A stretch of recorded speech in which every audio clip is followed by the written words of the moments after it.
Okay, good morning. Last class ನಾವೇನಪ್ಪ ಅಂತಂದ್ರೆ production of insect pest resistant plants. Okay, yes ಅಂದ್ರೆ applications in biotechnology ಒಳಗೆ ನಾವು discussion ಮಾಡ್ತಾ ಇದೀವಿ. ಅಪ್ಲಿಕೇಶನ್ಸ್ ಇನ್ ಬಯೋಟೆಕ್ನಾಲಜಿ ಒಳಗೆ ಫಸ್ಟ್ ಅಗ್ರಿಕಲ್ಚರ್ ನ ಕನ್ಸಿಡರ್ ಮಾಡ್ಕೊಂಡಿದೀವಿ. ಅಗ್ರಿಕಲ್ಚರ್ ಒಳಗೆ ಎರಡು ಮೇನ್ ಇದೆ. ಒಂದು production of insect pest resistant plants. Okay, ಇನ್ನೊಂದು second one production of nematode. Please ಇದನ್ನ ನೋಡ್ಕೊಳ್ರಿ, ಯಾಕೆಂದ್ರೆ ಎಕ್ಸಾಮ್ ಒಳಗೆ ಮಕ್ಕಳು ಕನ್ಫ್ಯೂಷನ್ ಇಲ್ಲೇ. ಇನ್ಸೆಕ್ಟ್ ಪೆಸ್ಟ್ ರೆಸಿಸ್ಟೆಂಟ್ ಅಂದಾಗ ಬಿಟಿ ಕಾಟನ್ ಅಂತ ಬರುತ್ತೆ. ಓಕೆ, ನಿಮ್ಯಾಟೋಡ್ ರೆಸಿಸ್ಟೆಂಟ್ ಪ್ಲಾಂಟ್ ಅಂತಂದಾಗ ಓಕೆ ಟೊಬ್ಯಾಕೋ ಪ್ಲಾಂಟ್ ಬರುತ್ತೆ ಇಲ್ಲಿ. ಓಕೆ, ಎಸ್ ಅದನ್ನ ಸ್ವಲ್ಪ ಕ್ಲಿಯರ್ ಆಗಿ ನೋಡ್ಕೊಳ್ರಿ. ಲಾಸ್ಟ್ ಕ್ಲಾಸ್ ಹೇಳಿದ್ರಲ್ಲ production of insect pest resistant plant which could be decrease the use of pesticides. That is to be example with BT cotton. In the ಹೇಳಿದ್ರೆ ನಿಮಗೆ BT cotton. BT refers to okay, that is a bacterial name Bacillus thuringiensis. Okay, BT Bacillus thuringiensis ಬ್ಯಾಕ್ಟೀರಿಯಾದಿಂದ gene ಅನ್ನು isolate ಮಾಡಿ ಆ gene ಹೆಸರು ಏನಂತ ಹೇಳ್ತೀವಿ ನಾವು? ಕ್ರೈ ಜೀನ್ ಅಂತ ಕರಿತೀವಿ. Okay, yes that cry gene okay inserted in crop plants like cotton, okay, made to express to produce Bt toxin. Okay, this Bt toxin is a insecticidal property which kills the insects. Okay, ಅದನ್ನ last class ನಾವೇನಪ್ಪ ಅಂತಂದ್ರೆ ಕಲ್ತಿದ್ವಿ. Bt ಅಂತ ಹೆಸರು ಯಾಕೆ ಬಂತು ಅಂದ್ರೆ Bacillus thuringiensis ಅನ್ನೋ ಬ್ಯಾಕ್ಟೀರಿಯಾದಿಂದ ಕ್ರೈ ಜೀನ್ ಅನ್ನ ಎಕ್ಸ್ಟ್ರಾಕ್ಟ್ ಮಾಡ್ಕೊಂಡು ಅದನ್ನ ಕಾಟನ್ ಪ್ಲಾಂಟ್ ಒಳಗೆ ಇನ್ಸರ್ಟ್ ಮಾಡಿ ಎಕ್ಸ್ಪ್ರೆಸ್ ಮಾಡಿ ಅದು ಬಿಟಿ ಟಾಕ್ಸಿನ್ ಅನ್ನೋ ಪ್ರೋಟೀನ್ ಅಥವಾ ಓಕೆ ಎಸ್ ಪ್ರೋಟೀನ್ ಅನ್ನ ಪ್ರೊಡ್ಯೂಸ್ ಮಾಡೋಕೆ ನಾವು ಮಾಡಿದೀವಿ. ಓಕೆ, ಎಸ್ ಅದು ಏನಪ್ಪಾ ಅಂದ್ರೆ ಲಾಸ್ಟ್ ಕ್ಲಾಸ್ ನಾವು ಡಿಸ್ಕಷನ್ ಮಾಡಿದ್ವಿ. ಓಕೆ, ಈಗ ಟುಡೇ ಏನಪ್ಪಾ ಅಂದ್ರೆ we are going to discuss yes another one example, that is production of nematode pest resistant plants. Okay, first ನಿಮ್ಗೆ ಗೊತ್ತಿರ್ಬೇಕಿಲ್ಲಿ ನಿಮ್ಯಾಟೋಡ್ ಅಂತಂದ್ರೆ ನೀವು ಫಸ್ಟ್ ಇಯರ್ ಒಳಗೆ ಕಲ್ತಿರ್ತೀರಾ. ಆಸ್ಕಿ ಹೆಲ್ಮೆಂಥಿಸ್ ಅಂತ ಒಂದು ಫೈಲ್ ಬರುತ್ತೆ. ಅದರೊಳಗೆ ಒಂದು ಕ್ಲಾಸ್ ಯಾವುದು? ನಿಮ್ಯಾಟೋಡ್. ಓಕೆ, ಅಲ್ಲಿ ಬೆಸ್ಟ್ ನೋನ್ ಎಕ್ಸಾಂಪಲ್ ನೀವು ಕಲ್ತಿದ್ ಯಾವುದು? ರೌಂಡ್ ವರ್ಮ್ಸ್ ಕಲ್ತಿರ್ತೀವಿ ನೋಡಿ, ಜಂತುಹುಳು ಅಂತ ಹೇಳಿ. ಬಟ್ ಇದು ಜಂತುಹುಳು ಅಲ್ಲ, ಇದು ಬೇರೆ ಎಕ್ಸಾಂಪಲ್ ಇದೆ. ಓಕೆ, ಇಲ್ಲಿ ನಿಮ್ಯಾಟೋಡ್ ಯಾವುದು ಅಂತಂದ್ರೆ ಮೆಲೋಡಿಗ್ನಿ ಇಕೋಗ್ನೀಶಿಯಾ. ಓಕೆ, ಎಸ್ ಈ ಮೆಲೋಡಿಗ್ನಿಯಾ ಇಕೋಗ್ನೀಶಿಯಾ ಅನ್ನೋದು ಏನ್ ಮಾಡ್ತಿರುತ್ತೆ ಅಂತಂದ್ರೆ ಟೊಬ್ಯಾಕೋ ಪ್ಲಾಂಟ್ ಗೆ ರೂಟ್ಸ್ ಗೆ ಸ್ಪೆಷಲಿ ಇನ್ಫೆಕ್ಟ್ ಮಾಡಿ okay yes it is going to cause great reduction in yield ಒಳಗೆ ರಿಡಕ್ಷನ್ ಆಗೋಂಗೆ ಮಾಡ್ತಿರುತ್ತೆ. ಯಾವುದು? ಮೆಲೋಡಿಗ್ನಿಯಾ ಇಕೋಗ್ನೀಶಿಯಾ. ಇದನ್ನ ಪ್ರಿವೆಂಟ್ ಮಾಡ್ಲಿಕ್ಕೆ ಇಲ್ಲಿ ಒಂದು ಹೊಸ ಟೆಕ್ನಿಕ್ ಇದೆ. ಅದನ್ನೇ ನಾವು ಏನಪ್ಪಾ ಅಂದ್ರೆ RNA ಇಂಟರ್ಫರೆನ್ಸ್ ಅಂತ ಕರಿತೀವಿ. ಏನಂತ ಕರಿತೀವಿ ಅದಕ್ಕೆ? RNA interference method. ಅಂದ್ರೆ ಈ ನಿಮ್ಯಾಟೋಡ್ mRNA ಏನು ಟ್ರಾನ್ಸ್ಲೇಟ್ ಆಗಿರುತ್ತಲ್ಲ ಆ RNA ನ ನಾವೇನ್ ಮಾಡ್ತೀವಿ? ಓಕೆ, ಎರಡು ಮೆಥಡ್ ಇಂದ ಎಕ್ಸೋಜಿನಸ್ ಮತ್ತೆ ಎಂಡೋಜಿನಸ್ ಈ ಮೆಥಡ್ ಇಂದ ಏನಪ್ಪಾ ಅಂತಂದ್ರೆ RNA ನ ಸೈಲೆನ್ಸ್ ಮಾಡ್ತೀವಿ. ಇಂಟರ್ಫರೆನ್ಸ್ ಬ್ರೇಕ್ ಅಂದ್ರೆ ಟ್ರಾನ್ಸ್ಲೇಷನ್ ಆಗಲಿದಂಗೆ ಪ್ರಿವೆಂಟ್ ಮಾಡ್ತೀವಿ. ಓಕೆ, ಇದನ್ನೇ ನಾವೇನಪ್ಪಾ ಅಂದ್ರೆ production of nematode pest resistant plant ಅಂತ ಹೇಳ್ತೀವಿ. ಓಕೆ, ಫಸ್ಟ್ ಒಂದು ಇಂಟ್ರೊಡಕ್ಷನ್ ಲೈನ್ ಒಳಗೆ ಏನ್ ಹೇಳ್ಬೋದು ಅಂತಂದ್ರೆ ಫಸ್ಟ್ ಯಾವುದು? Nematode. Okay, yes nematode example already ಅಲ್ಲಿ ಇದೆ, ಮೆಲೋಡಿಗ್ನಿಯಾ ಇಕೋಗ್ನೀಶಿಯೆ. ಬೇಕಾದ್ರೆ ಇನ್ನೊಂದ್ಸಲ ಬರೆಯೋಣ. ಓಕೆ, ಎಸ್ ನಿಮ್ಯಾಟೋಡ್ ಇದು scientific name Meloidogyne incognita. Okay, yes sorry incognita Meloidogyne incognita. Okay, yes infects roots of tobacco plant. Okay, is infects roots of tobacco plants.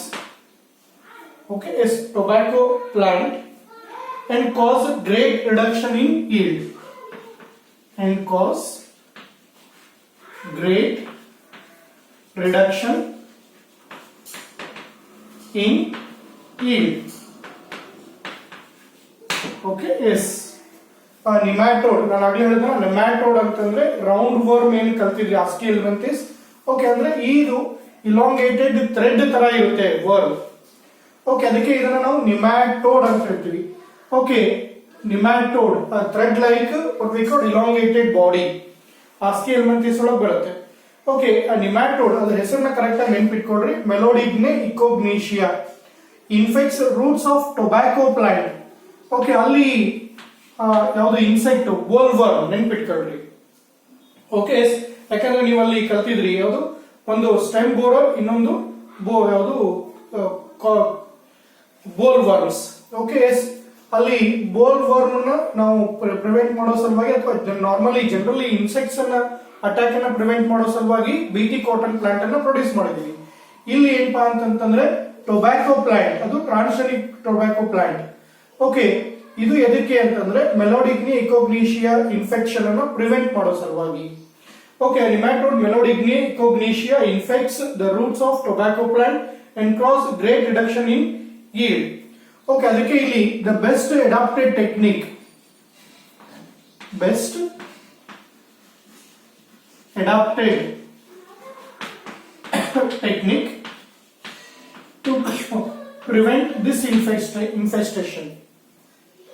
Okay, the best adapted techniques to prevent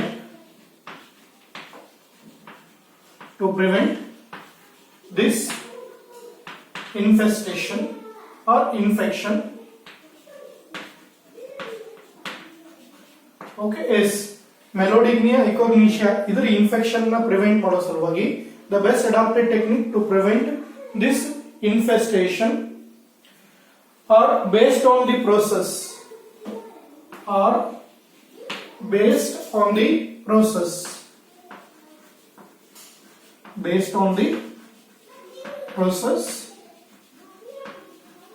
ಯಾವುದು RNA interference.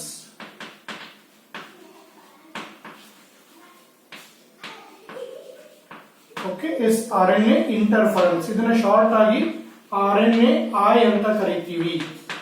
Okay, ಸ್ವಲ್ಪ correct ಆಗಿ ನೋಡ್ಕೊಳ್ರಿ, ಯಾಕೆಂತಂದ್ರೆ ಇದು 5 ಮಾರ್ಕಿಗೆ ಎಕ್ಸಾಮ್ಗೆ ಬಹಳ important. Okay, ನಾನು ಆಗ್ಲೇ ಹೇಳಿದ್ರೆ ನಿಮ್ಗೆ ಡಿಫರೆನ್ಸ್ ಮಾಡೋದು ಸರಿ ಇರುತ್ತೆ, ಇಂಪಾರ್ಟೆಂಟ್ ಇರುತ್ತೆ.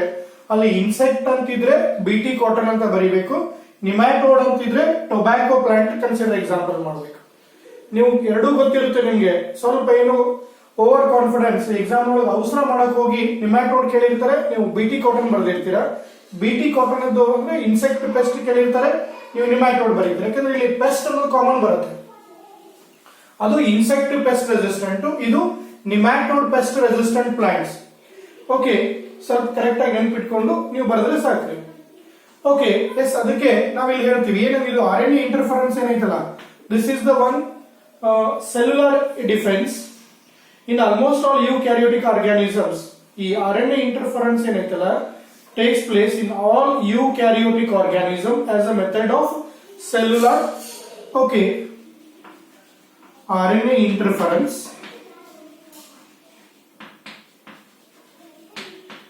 is a cellular defense. RNA interference, okay, takes place in all eukaryotic organisms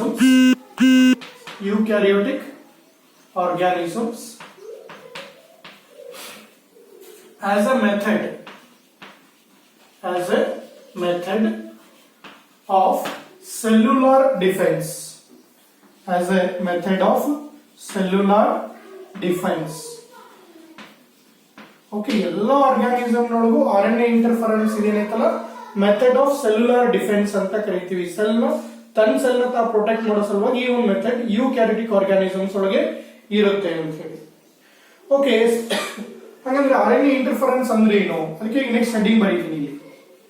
RNA interference. What is RNA interference? Okay, yes, ಬಹಳ ಸಿಂಪಲ್ ಡೆಫಿನಿಷನ್ ಇದೆ, ಆರಾಮಾಗಿ ನೀವು ಬರೀಬಹುದು. ಇದನ್ನ ನಿಮಗೆ 1 or 2 ಮಾರ್ಕ್ಸ್ ಗೆ ಕೇಳಬಹುದು. What is RNA interference? Okay, yes, this method involves silencing of specific mRNA. This method involves silencing of okay silencing of specific mRNA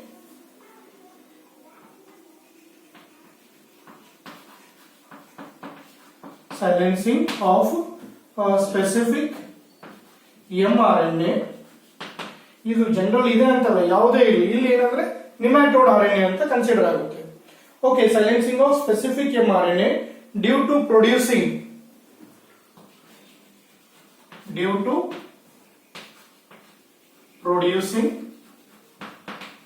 okay yes dsRNA ಅಂದ್ರೆ double stranded RNA due to producing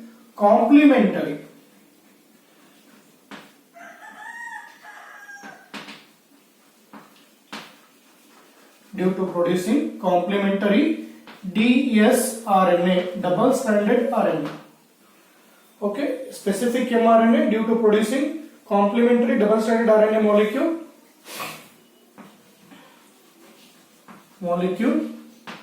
that binds to okay yes that binds to okay yes binds to parasite mRNA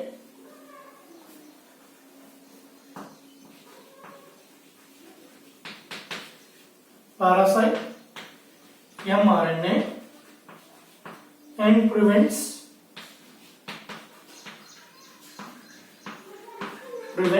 translation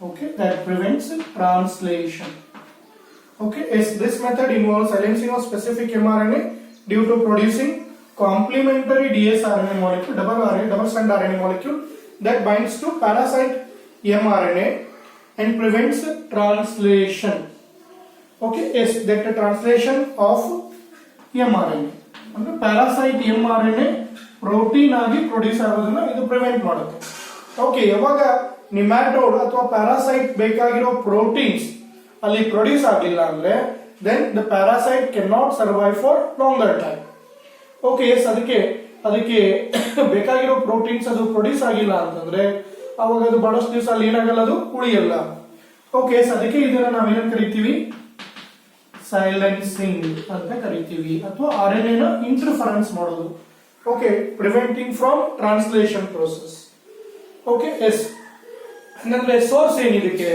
the source of this complementary RNA could be from an infection by virus having RNA genome or mobile genetic elements they are called transposons ಅಂತ ಕರಿತೀವಿ okay ಇಲ್ಲಿ the source ಅಂದ್ರೆ ಈಗ ನಾವು double standard RNA ಮಾಡ್ಲಿಕ್ಕೆ source ಎಲ್ಲಿಂದ ತಗೊಂಡ್ ಬರ್ತೀವಿ ಓಕೆ ಎಸ್ ನೋಡೋಣ